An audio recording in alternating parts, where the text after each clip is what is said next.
பாமக கட்சி அரசியல்னால பிளவுற்ற தந்தை மகனோட உறவு எப்படி இருக்கும்? தேர்தலுக்கு முன்னாடி அவங்க சேர்றதுக்கு வாய்ப்பு இருக்கா?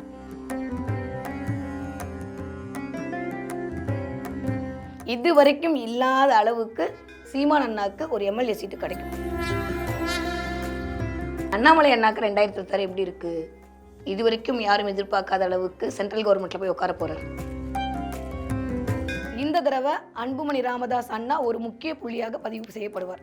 திருமாவளவன் அண்ணா இதுல தொடருவாரா? Question mark. ரீஎலெக்ஷன் வர்றதுக்கான வாய்ப்புகள் கூட இந்த கிரக அமைப்புல இருக்கு. திரும்ப நீங்க தேர்தலே திரும்ப இன்னொரு தடவை நடத்துறதுக்கான வாய்ப்பு இப்ப இருக்கக்கூடிய கிரகச்சாரத்துல இருக்கு. ஏன்னா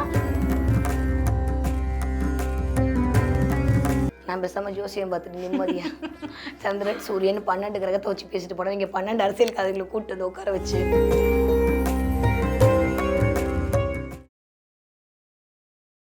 அடுத்து பார்த்தீங்கன்னா ஒரு ஆளுமை பற்றி தான் கேட்க போகிறேன்.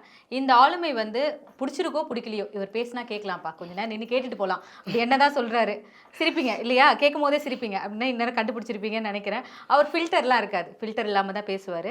அந்த மாதிரி ஒரு ஆளுமை பற்றி தான் கேட்க போகிறேன். இவர் வந்து எப்பயுமே நான் தனியாக தான் நிற்பேன், எனக்கு கூட்டணி வேண்டாம், நான் தனியாகவே நிற்கிறேன்ட்டு களத்தில் இவ்வளோ நாள் தனியாகவே நின்றுருக்கார் இல்லையா? 2026லையும் அவர் தனியாக நிற்பார். கண்டுபிடிச்சிட்டிங்களா ஆளுமை யாருன்னு? என் ரத்தத்தின் ரத்தம் என் பேச்சு. நான் ஊரெல்லாம் தமிழ் தமிழ் தமிழ்னு முடங்கிட்டு இருக்காள். என்கிட்ட வந்து இதை கேட்டிங்களான்னு கேட்டா நான் என்ன சொல்ல முடியும்? சீமான் அண்ணாவை பொறுத்த வரைக்கும் ஆல்மோஸ்ட் அவர் விருச்சிக ராசி. நான் இப்போ மட்டும் இல்லை, நீங்கள் என்னோட வீடியோ எத்தனை எடுத்து பார்த்தாலும் விரும்பியது அனைத்தும் செய்ய துடிக்க விருச்சிக ராசிக்காரருக்கு விஸ்வரூப வெற்றின்னு சொல்லியிருக்கேன். இது வரைக்கும் இல்லாத அளவுக்கு சீமான் அண்ணாக்கு ஒரு எம்எல்ஏ சீட்டு கிடைக்கும்.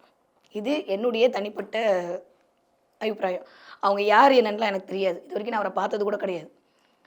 ஆனால் நீங்கள் கேட்டிங்களா நின்று கேட்பீங்கன்னா, அது நின்று கேட்குற கடைக்கோடியில் ஒத்தி நான் அப்படிப்பட்ட ஒரு ஆள். ஏன்னா எல்லாருக்குமே நீங்கள் சொல்கிற மாதிரி என்னுடைய மக்கள் என்னுடைய உணர்வுன்னு சொல்லும்போது இயல்பாகவே அந்த ரத்தம் வந்து சூடேறத்தான் செய்யும். அந்த வகையில் இவ்வளோ அடித்தாலும் ஒரு மனுஷன் தாங்குறான்டா அப்படின்னா அது சீமான் அண்ணா தான் இசிகொல்ட்டு போட்டால். ஆனால் இந்த தடவை ஒரே ஒரு விஷயம் நான் என்ன பார்க்குறேன்னா, அவர் கூட்டணி வச்சா அவருடைய கட்சி இன்னும் கொஞ்சம் பலப்படுத்த முடியும். ஸோ கூட்டணியின் மூலமாகத்தான் அவருக்கு இயங்குறதுக்கான அமைப்பு இருக்கு. நான் ஆல்ரெடி சொன்ன மாதிரி இந்த திரும்பவும் சொல்கிறேன், இந்த ஒரு 6 மாத காலம் குரு ஒரு மாதிரியும் ஒரு 6 மாத காலம் குரு வேறு மாதிரியும் செய்யப்பட போகிறார் நம்ம கோச்சார ரீதியாக பார்த்தோம்னா. ஸோ மே மாதம் வரைக்கும் குருவோட பொசிஷன் வேறு மாதிரி இருக்க போகுது. மே மாதத்துக்கு அப்புறம் நீங்கள் நினச்சவங்களுக்கு இன்னும் வேறு மாதிரி இருக்க போகுது. நான் எடப்பாடியாக்கு நீங்கள் மே மாதம் வரைக்கும் 10ஆம் இடத்துல குரு இருக்கும், அதனால வந்து நிறைய எதிரிகளை உள்ளுக்குள்ளேயே சம்பாதிச்சிட்டு இருப்பாரு. அடுத்து மே மாதம் தாண்டிச்சுன்னா 11ஆம் இடத்துல வந்து லாபகுருவை வந்து எல்லாத்தையும் அடித்து தம்சம் பண்ணுவார். ஸோ நம்ம அதை அனுமானிக்கவே முடியாது. அதனால தான் நான் திரும்ப திரும்ப அந்த எலெக்ஷன் டேட் அப்படின்ற விஷயத்தை இண்டிகேட் பண்ணிட்டு இருந்தேன். இப்போ சீமான் அண்ணாக்கு பொறுத்த வரைக்குமே விருச்சகத்தில் இருக்கக்கூடிய அமைப்பு. ஸோ அவரை நம்ம கொஞ்சம் மைனூட் பண்ணி பார்த்தோன்னா ஆஃப்டர் ஏப்ரலுக்கு அப்புறம் விஸ்வரூப வெற்றி தான். 5ஆம் இடத்துக்கு பார்க்குறாரு. 5ஆம் இடம் என்ன, பெயர் புகழ் அந்தஸ்து செல்வாக்கு சொல்வாக்கு கௌரவம் கீர்த்தி எல்லாம் அந்த கொடுக்கும். ஆனால் அதுக்கு முன்னாடி இப்போ எப்படி அமைதியாக இருக்காரோ அதே மாதிரி அமைதியாக இருப்பார். நீங்கள் என்ன பண்ணாலும் அதை வந்து ஒன்றும் பண்ண முடியாது. இந்த தடவை கொஞ்சம் அவர் நின்று களமாடுவார். இது வரைக்கும் ரொம்ப நிறைய இடத்துல வந்து இது பண்ணியிருப்பார். இந்த தடவை கொஞ்சம் யோசிக்கக்கூடிய நேரமாக இருக்கும். ஏன்னா குரு 8ஆம் இடத்துல இருக்கும்போது கொஞ்சம் யோசிக்கக்கூடிய தன்மையை கொடுக்கும் இயல்பாக. ஏன்னா குருலாம் ஜாதகரை வச்சு எடுக்கும்போது நான் ஜோதிடராக பேசணும் அப்படின்னா 8ஆம் இடம் என்பது மனம் சார்ந்து 8, 4 இந்த பண்ணலாம் மனம் சார்ந்து இயங்கக்கூடிய இடங்கள். அப்போ கொஞ்சம் நின்று ஒரு கிளாரிட்டியோட சில விஷயத்தை ஹேண்டில் பண்ணுன்ற தாட்டு அவர் ஜாதகப்படி சீமான் அண்ணாக்கு இந்த நேரம் போயிட்டுருக்கு. அதனால் கண்டிப்பாக அவர் கூட்டணியோடு சேர்ந்தார் என்றால் ஜெயிப்பார். தனியாக வந்து நின்று களம் காணுவேன் என்று பார்த்தால் தவறாக எடுத்துக்கோனா எல்லாரும் போல் வேடிக்கை பார்த்து விட்டு சூப்பராக பேசுனீங்கன்னா அப்படின்னு சொல்கிற மாதிரியான அமைப்பு தான் இருக்கும் கட்சிக்கு. நாட் ஒன்லி அவருக்கு இந்த தடவை சூப்பராக இருக்குது. அவருக்கு தனிப்பட்ட முறையில் நல்லா இருக்குது. அப்போ கூட்டணி இருப்பாருன்றீங்களா இருக்க மாட்டாருன்றீங்களா? கிரக நிலைகள் படி சொல்லுங்கள். மே மாதத்துக்குள்ளே முடிவு பண்ணார்னா கூட்டணியில் இருப்பார், இல்லாட்டி சிங்கிளாக களம் காணும், அவ்வளோதான். கூட்டணிக்குள்ளே சேருவதற்கான வாய்ப்புகள் இருக்குது. இருக்கிறத தாண்டியும் கூட்டணிக்குள்ளே சேர்ந்தால் நல்லாயிருக்கும். ஏன்னா ஒரு ஜோதிடருடைய வேலை என்னென்னா கைடன்ஸ் கொடுக்குறது, அட்வைஸ் பண்ணுறது.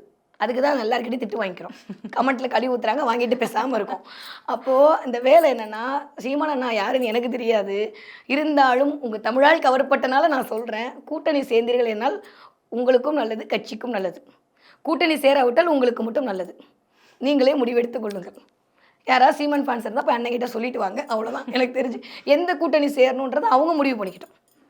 அந்த கிரகம் அதை முடிவு பண்ண வைக்கும். நீ யாரோட சேரணும், யாரோட உட்காரணும். நான் நேற்று வரைக்கும் நீங்கள் யாருன்னு எனக்கு தெரியாது, நான் யாரும் உங்களுக்கு தெரியாது. நீ காலைல வரைக்கும் தெரியாது. இப்போ நம்ம 2 பேரும் கூட்டணி சேர்ந்து பேசிகிட்டு இருக்கு இல்லையா? அந்த மாதிரி கிரகங்கள் அதை தானாக வலுப்படுத்தி கொள்ளும். ஆனால் கூட்டணி இந்த தடவை சீமான் போவதற்கான வாய்ப்புகள் இருக்குது. தனியார் இல்லாமல் கூட்டணி போவதற்கான வாய்ப்புகள் இருக்குது. அவர் கூட்டணிக்கு அழைக்கப்படுவார். தானாக போக மாட்டார், அழைக்கப்படுவார். இது ஒரு பயங்கரமான ஒரு ஆளுமைக்குள் போய் அடங்கும். நான் ஏற்கனவே சொன்ன மாதிரி கூட்டணி கட்சி தான் ஜெயிக்கும். அதுக்குள்ளே சீமானும் இருப்பார். புரிஞ்சிருச்சுல்ல? ஓகே.